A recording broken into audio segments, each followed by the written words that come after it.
श्रियकान्ताय कल्याणनिधये निधयेतिनाम् श्रीवेङ्कटनिवासाय श्रीनिवासाय मङ्गलम् लक्ष्मी सविभ्रमालोकसुभ्रूविभ्रमचक्षुषे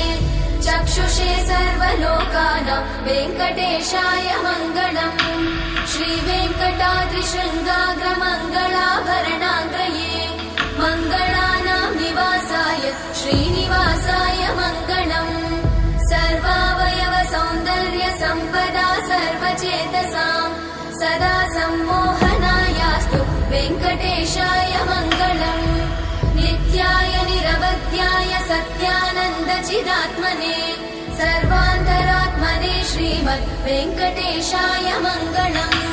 स्वतः सर्वविदे सर्वशक्तये सर्वशेषिने सुलभाय सुशीलाय वेङ्कटेशाय मङ्गलम्।